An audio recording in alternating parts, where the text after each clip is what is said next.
My dear students class 11th and 12th।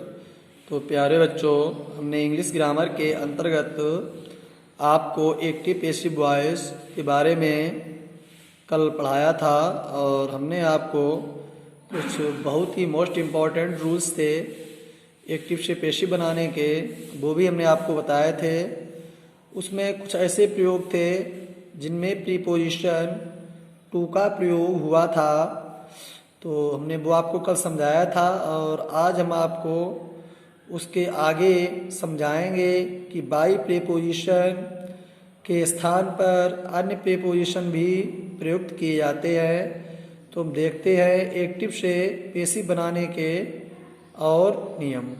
तो देखते हैं सबसे पहले एक्टिव पैसिव वॉइस। मैंने आपको बता ही दिया कि क्या होता है, आप समझ ही गए हैं कि एक्टिव जो होता है वो कर्तावाच्य होता है और जो पैसिव होता है वो कर्मवाच्य होता है। तो एक्टिव जो वॉइस होता है इसमें कर्ता की प्रधानता होती है और जो पैसिव वॉइस होता है इसमें कर्म की प्रधानता होती है। तो आप समझ ही गए हैं। अब हम देख लेते हैं कि रूल्स यहाँ पर दिया है कि जब हमारे एक्टिव वॉइस में क्या आए, सरप्राइज्ड, क्या लिखा है यहाँ पर, सरप्राइज्ड आए, एस्टोनिश्ड आए, डिसप्लीज्ड आए, डिसअपॉइंटेड आए, आदि आया हुआ हो, तो पैसिव वॉइस में बनाते समय जो प्रीपोजिशन होगा उसे हम एट का प्रयोग करते हैं। वहाँ पर बाई के स्थान पर जो हमारा प्रीपोजिशन होगा बच्चों क्या होगा, एट का प्रयोग करते हैं। अब आपके समझ में आ गया होगा। अब देखते हैं किसे और सरल करने के लिए हमने यहाँ पर आपको समझाने के लिए कुछ एग्जाम्पल्स दे रखे हैं। तो हम देखते हैं, एग्जाम्पल दिया है यहाँ पर कि हिज कंडीशन एस्टोनिश्ड मी, कि हिज कंडीशन उसकी स्थिति ने एस्टोनिश्ड मी मुझे कैसा कर दिया, चकित कर दिया। एस्टोनिश्ड का मतलब बेटा होता है चकित कर देना, आश्चर्य में डाल देना।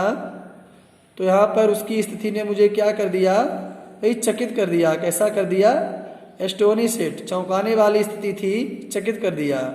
तो यहाँ पर एक्टिव से पैसिव बनाते समय हम वही रूल्स लगाएंगे जो पहले लगाते थे।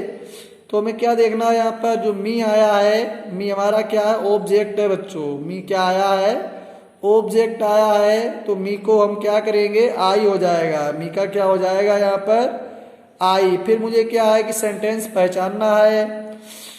तो सेंटेंस मेरा जो है पास्ट का इंडेफिनिट है। हमने कैसे पहचान लिया कि यहाँ पर वर्ब की सेकंड फॉर्म लगी हुई है। कौन सी फॉर्म लगी है बच्चों, सेकंड फॉर्म। इसलिए हमने सीधा सीधा पहचान लिया है कि ये सेंटेंस हमारा पास्ट के इंडेफिनिट का है। तो क्या हो जाएगा, आई वाज एस्टोनिश्ड।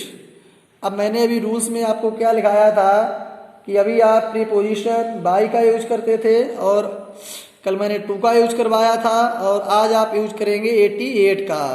तो I was astonished, at is condition, कि मुझे क्या हुआ, आई वाज एस्टोनिश्ड, मैं चकित रह गया था। एट इज कंडीशन, उसकी स्थिति को देखकर या मैंने उसकी स्थिति को देखा तो कैसा हो गया, चकित हो गया।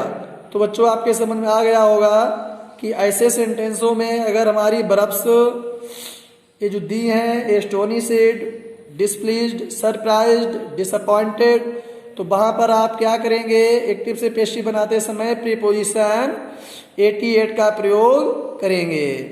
तो यहाँ पर हम दूसरा एग्जांपल ले लेते हैं कि आई सरप्राइज्ड सी यू। मैंने आपको क्या दिया, सरप्राइज दिया। आई सरप्राइज्ड सी यू मतलब देखकर क्या हुआ। तो यहाँ पर यू जो है सेकंड पर्सन है तो यू का यू ही रहेगा और यू के साथ हेल्पिंग वर्ब क्या आती, बर आती है।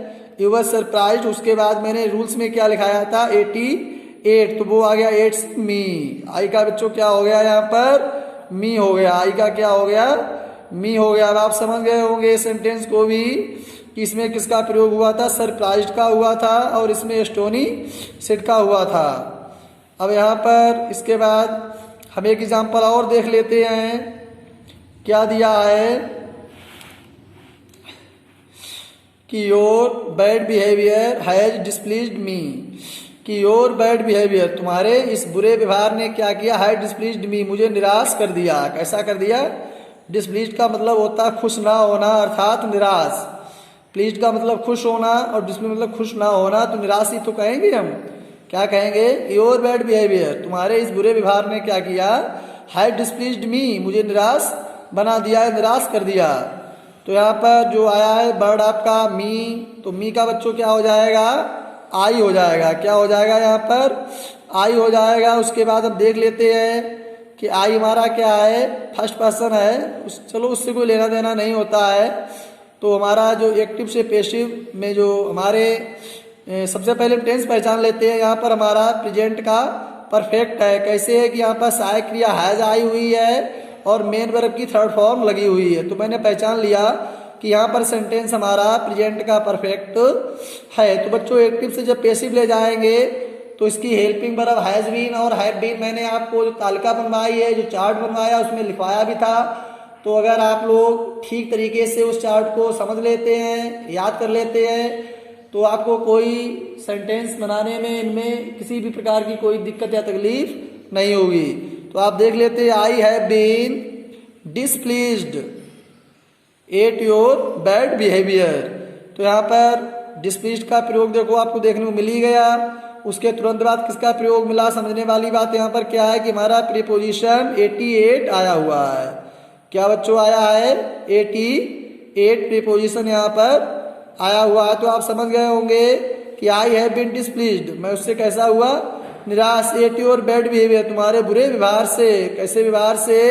बुरे व्यवहार से। तो यहाँ पर क्या हमारा प्रीपोजिशन आया, 88 आया, जो मैंने भी आपको बताया था। अब आप देखते हैं अगला नंबर देखेंगे। यहाँ पर रूल्स अगला है 2 में क्या देखने को मिलता है कि जब एक्टिव वॉइस में प्लीज्ड तथा डिसगस्टेड वर्ब्स आई हुई हो तो पैसिव वॉइस में जो प्रीपोजिशन होता है का प्रीपोजिशन विद का प्रयोग किया जाता है। किसका प्रयोग? विद का। अब यहाँ पर भी हमें चेंजिंग देखने को मिली है कि अभी हमने किसका प्रयोग किया था, यहाँ पर प्रीपोजिशन मैंने कौन सा लगाया था, 88 लगाया था, और अब आप प्रीपोजिशन विद का यूज करेंगे। तो हम देख लेते हैं कि विद का यूज कहाँ पर होता है। वैसे विद का मतलब सीधा होता है साथ। क्या होता है? साथ है। ये प्रीपोजिशन हमारा क्या है, विद है। तो विद को हम एग्जाम्पल के द्वारा यहाँ पर अवश्य समझ लेते हैं, जो भी हमने आपको बताया है कि विद का प्रयोग कहाँ होता है। तो एग्जाम्पल देखते हैं। फर्स्ट कि he does not please anybody. बेटा क्या हुआ यहाँ पर एक्टिव में क्या दिया है कि he does not please anybody. He does not please, वह खुश नहीं रहता, एनीबडी किसी से भी, मतलब एनीबडी का मतलब होता है कोई भी प्राणी। तो किसी भी प्राणी से कैसा होता है, खुश नहीं रहता। तो सबसे पहले एनीबडी को किस में चेंज करेंगे, हमें ये देखना पड़ेगा। यहाँ पर नोबडी में चेंज करें। कहाँ चेंज करेंगे बच्चों? नोबडी में। तो नोबडी हमने चेंज क्यों कर दिया कि एनीबडी में क्या होता है, कोई भी पर्सन आ ही सकता है, लेकिन नोबडी में कोई पर्सन नहीं आ सकता। ठीक इसका अपोजिशन होता है। तो इसलिए हम एनीबडी को चेंज कहाँ कर देंगे बेटा, यहाँ पर नोबडी में चेंज कर देंगे। अब हमें ये देखना है कि हमारा टेंस कहाँ जा रहा है कि यहाँ पर ही डज नॉट आया हुआ है तो प्रेजेंट का इंडेफिनिट हुआ। तो प्रेजेंट के इंडेफिनिट में हमारी जो एक्टिव से पैसिव ले जाते हैं तो जो हेल्पिंग वर्ब होती है वो इज एम और आर होती है। क्या होती है? इज एम और आर। तो हमें क्या देखना है, nobody is pleased with him. तो सबसे पहले मैंने आपको जो प्रीपोजिशन बाय का प्रयोग किया था, उसके बाद टू का प्रयोग किया था, और उसके बाद मैं अभी आपको एट का प्रयोग दे चुका हूं। अब यहाँ पर आपको नया प्रीपोजिशन पढ़ने को आज मिला है विद। क्या मिला है बच्चों? विद। तो विद का मतलब होता है साथ या द्वारा। यहाँ पर क्या होता है बेटा? द्वारा होता है। तो nobody is pleased with him, अब उससे कोई भी संतुष्ट या खुश नहीं है। तो यहाँ पर नोबडी का मतलब सीधा हो गया कोई नहीं। अब सेकंड एग्जांपल और अच्छा समझने के लिए देख लेते हैं यहाँ पर कि ही सर्वेंट डिस्गस्टेड हिम।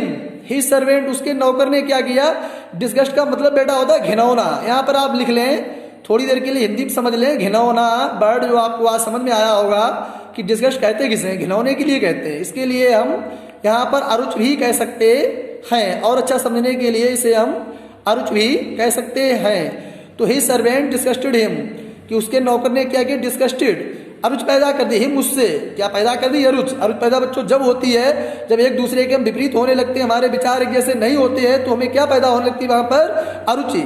वहां पर इंटरेस्ट लेना हम बंद कर देते हैं। तो यहाँ पर क्या देखेंगे, एक्टिव से पैसिव कैसे ले जाएंगे।